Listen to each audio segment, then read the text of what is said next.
달콤한 말씀 행복한 하루, 오늘도 하나님 말씀 앞에 오신 강서 공동체 여러분들을 환영합니다. 오늘 우리랑 함께 볼 말씀은 열왕기하 5장 1절에서 10절까지 말씀입니다. 아람 왕의 군대 장관 나아만은 그의 주인 앞에서 크고 존귀한 자니 이는 여호와께서 전에 그에게 아람을 구원하게 하셨습니다. 그는 큰 용사이나 나병 환자더라. 전에 아람 사람이 떼를 지어 나가서 이스라엘 땅에서 어린 소녀 하나를 사로잡음에 그가 나아만의 아내에게 수종들더니 그의 여주인에게 이르되 우리 주인이 사마리아에 계신 선지자 앞에 계셨으면 좋겠나이다. 그가 그 나병을 고치리이다. 나아만이 들어가서 그의 주인께 아뢰어 이르되 이스라엘 땅에서 온 소녀의 말이 이러이러하더이다. 아람 왕이 이르되 갈지어다. 이제 내가 이스라엘 왕에게 글을 보내리라. 나아만이 곧 떠날새 은 10달란트와 금 6,000개와 의복 10벌을 가지고 가서 이스라엘 왕에게 그 글을 전하니 일렀으되 내가 내 신하 나아만을 당신에게 보내오니 이 글이 당신에게 이르거든 당신은 그의 나병을 고쳐주소서. 이스라엘 왕이 그 글을 읽고 자기 옷을 찢으며 이르되 내가 사람을 죽이고 살리는 하나님이냐? 그가 어찌하여 사람을 내게로 보내 그의 나병을 고치라 하느냐? 너희는 깊이 생각하고 저 왕의 틈을 타서 나와 더불어 시비하려 함인 줄 알라. 하나님의 사람 엘리사가 이스라엘 왕이 자기의 옷을 찢었다 함을 듣고 왕에게 보내 이르되 왕이 어찌하여 옷을 찢었나이까? 그 사람을 내게로 오게 하소서. 그가 이스라엘 중에 선지자가 있는 줄을 알리이다. 나아만이 이에 말들과 병거들을 거느리고 이르러 엘리사의 집 문에 서니 엘리사가 사자를 그에게 보내 이르되 너는 가서 요단강에 몸을 7번 씻으라. 내 살이 회복되어 깨끗하리라. 이스라엘 백성들은 이제 더 이상 언약 백성의 모습을 찾아볼 수 없게 되었습니다. 그들의 모습 어디에도 하나님의 말씀에 순종하는 모습을 찾아볼 수 없기 때문입니다. 이런 상황 속에서 오늘 본문은 이방 땅에 있던 아람의 군대 장관 나아만의 이야기를 집중적으로 다루고 있습니다. 나아만 장군이 얼마나 영웅적인 존재인지를 강조하고 있습니다. 나아만은 당대 최고의 엘리트였습니다. 아람 군대의 장관으로서 왕 앞에 크고 존귀한 자라고 말합니다. 큰 전쟁에서 승리를 이끌어낸 영웅으로 묘사되고 있습니다. 그로 인해 나아만 장군은 세상에 가치 있는 모든 것을 가지고 누리는 사람이었습니다. 그러나 이런 나아만도 해결하지 못하는 한 가지 문제가 생겼습니다. 바로 나병이었습니다. 당시의 나병은 치료법이 없는 질병이었습니다. 이 나병으로 인해 나아만은 서서히 죽음을 향해 가고 있었던 것입니다. 그가 가진 모든 권력과 부와 인맥을 동원해 보았지만 이 나병의 문제 앞에서는 나아만 장군도 무기력했을 뿐입니다. 그렇게 어떤 희망도 찾아볼 수 없는 상황 속에서 놀랍게도 전쟁의 포로로 끌려왔던 이스라엘의 한 어린 여종을 통해서 그의 희망을 찾아볼 수 있게 됩니다. 이름도 기록되지 않은 여기 이 작은 여종은 북왕국 이스라엘의 수도였던 사마리아에 계신 선지자가 이 병을 고칠 수 있다고 말합니다. 나아만은 자신에게 들린 이 유일한 희망의 말을 듣고 선지자를 만나기 위해 길을 떠납니다. 그는 지금까지 자신이 살아온 모든 방식으로 선지자를 만날 준비를 합니다. 이 만나는 준비의 모습을 보면 나아만 삶 전체를 차지하고 있는 그의 우상들이 무엇인지를 발견할 수 있게 됩니다. 나아만의 삶을 지배하고 있었던 것은 세 가지 우상으로 보여집니다. 첫 번째 나아만 안에 있던 우상은 권력의 우상입니다. 나아만은 아람 왕의 편지를 준비했습니다. 정치적 영향력으로 문제를 해결할 수 있다고 생각한 것입니다.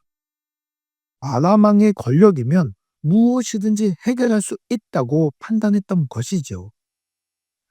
두 번째로 나아만 안에 있던 우상은 물질의 우상이었습니다.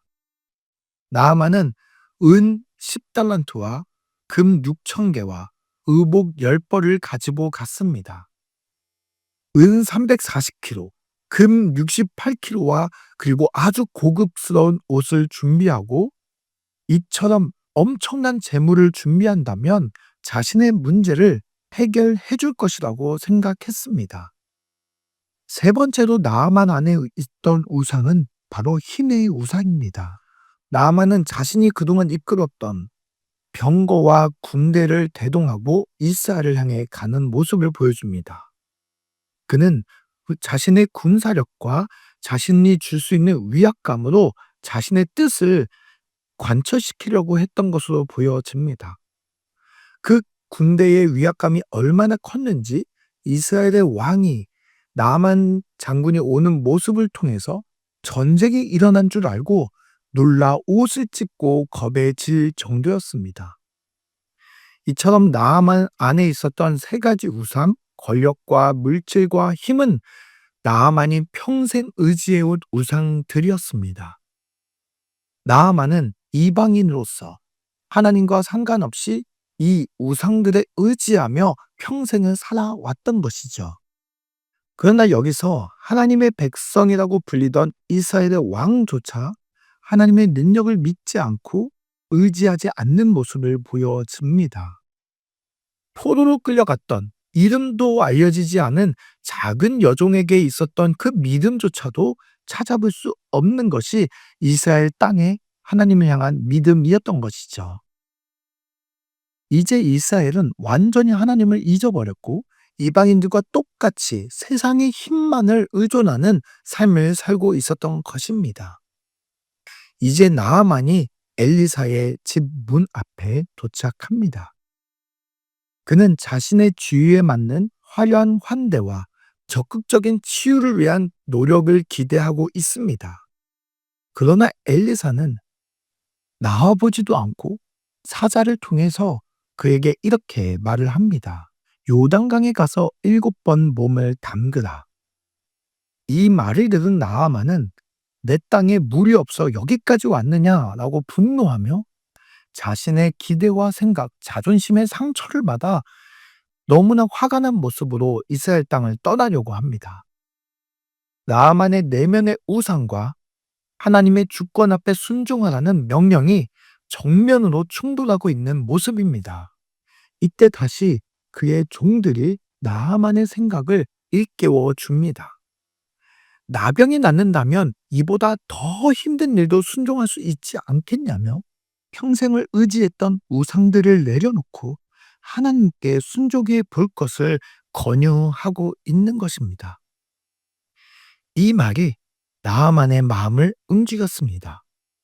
그는 하나님의 능력을 믿고 자신의 우상들을 내려놓기로 결심합니다. 나아만의 모든 우상이 내려지고 하나님의 말씀에 순종하여 요단강에 7번 몸을 담갔습니다. 그의 몸이 7번 담겼을 때 그의 살이 어린아이의 살같이 깨끗해지는 것을 경험할 수 있었습니다. 오늘 이 나아만의 이야기는 예수님께서 오직 나아만만이 그 당시에 하나님의 은혜를 입었다고 말할 정도의 하나님의 놀라운 은혜를 입은 사건입니다.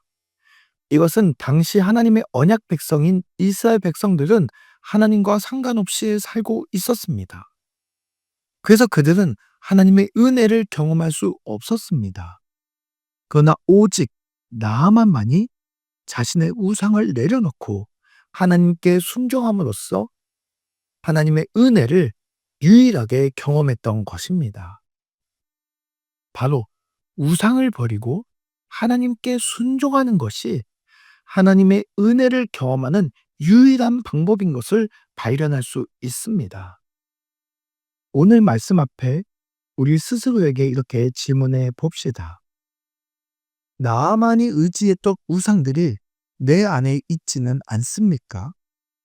내 인맥, 내 사회적 지위, 내 영향력을 의지하려는 권력의 우상이 내 안에 있지는 않습니까? 내 재산, 내 소유와 같은 물질의 우상이 우리 안에 있지는 않습니까? 또 내 능력, 내 지식, 내 경험과 같은 나의 힘을 가져야 한다는 힘의 우상을 의지하고 있지는 않습니까? 내 안에 있는 우상을 내려놓고 하나님의 주권 앞에 순종하지 아니하면 오늘 우리도 똑같이 결코 하나님의 은혜를 경험할 수 없습니다. 오늘 이 말씀 앞에 하나님의 은혜를 방해하는 내 안에 있는 우상들을 내려놓기를 바랍니다. 우리 시간에 함께 기도합시다. 오늘도 나와 함께 하기를 원하시고 우리에게 한없는 은혜를 주시기를 원하시는 하나님 아버지 감사합니다. 오늘 말씀 앞에 우리가 붙잡았던 우상들을 온전히 바라볼 수 있는 힘을 더하여 주옵소서. 우리 안에 있는 이 우상들을 겸손히 내려놓고 하나님만을 믿는 믿음을 더하여 주옵소서. 그래서 세상의 우상이 주는 기쁨이 아니라 하나님이 주시는 은혜를 누리는 하나님의 자녀의 삶을 온전히 살게 하여 주옵소서. 예수님의 이름으로 기도드립니다. 아멘.